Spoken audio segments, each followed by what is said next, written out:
Retired NASA astronaut Bonnie Dunbar joins me now. She took part in 5 space flights and spent more than 50 days in space. It's great to have you with us.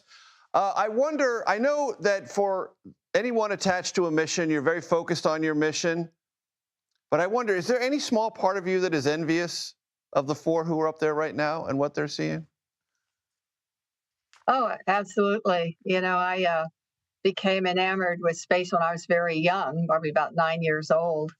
And then so I remember when Sputnik went over. I remember I was a sophomore in engineering when we went around the moon the first time, Apollo 8, very much like this. And then remember when we landed on the moon in 1969. But I was really motivated as a young girl to want to go to Mars. So I may not make it there, but I hope in my lifetime I see that we have humans exploring that far. And we've gone over this a couple of times this week, Bonnie, but I think it's always worth repeating why the moon and creating a base of operations on the moon is vital to any aspirations we may have about getting to Mars. Well, we're actually very fortunate that we have a moon so close to us that provides us an opportunity for operations and extreme environments to go back and forth to before we try something like Mars, which might be a 3-year mission. And I sort of look at it as early exploration. When my grandparents immigrated here from Scotland, we had not even been to Antarctica yet. We gradually got there, and now we've got more than, I think, almost 30 nations with research bases there. But the moon may be 3.5, 4, 5 days away. We can get back and forth to that. We need to learn how to work in a reduced gravity environment.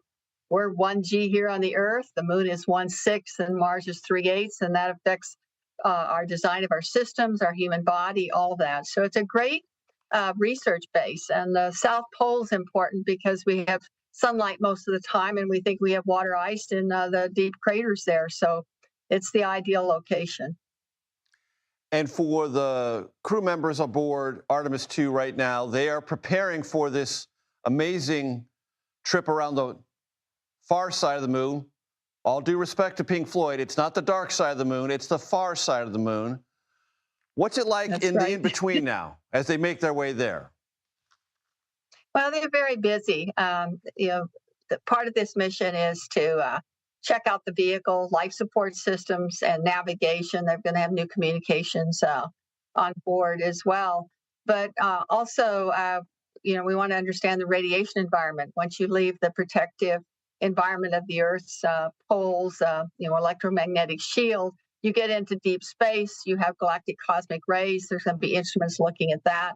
We actually have an experiment on there looking at cells as well. Actually, it's kind of a human on a chip type of thing, looking at some exercise equipment that we had to reduce in both mass and volume and still keep the crew healthy. So there'll be a lot of experiments that they're conducting all the way around. And on the back side of the moon, not the dark, they will actually be taking some photography that we need for future exploration. And that photography will be the first of its kind. I mean, you've got to be anticipating that as much as anyone.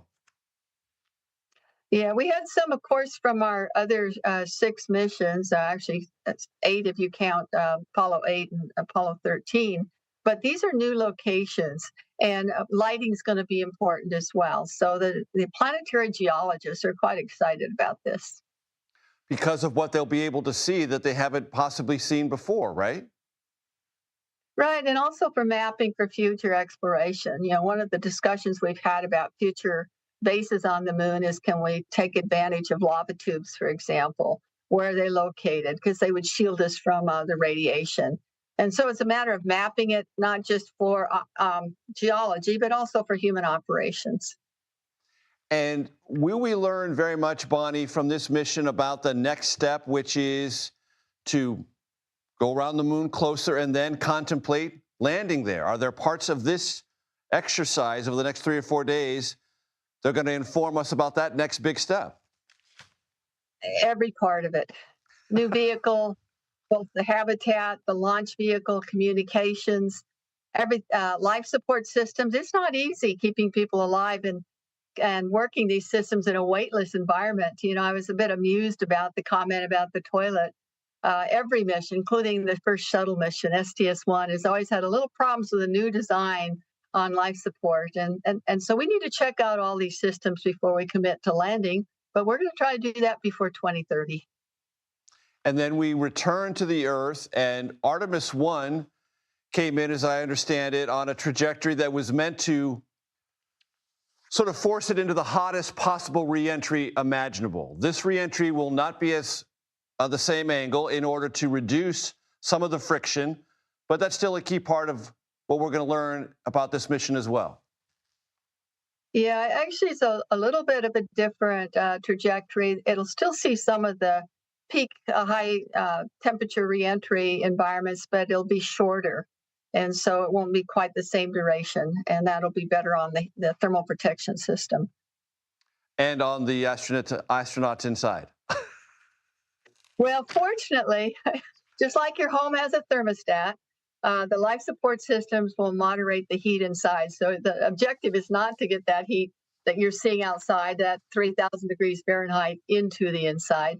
They're also going to be wearing pressure suits. They'll have cooling garments underneath that. So the whole life support system, the structure, will protect the crew members.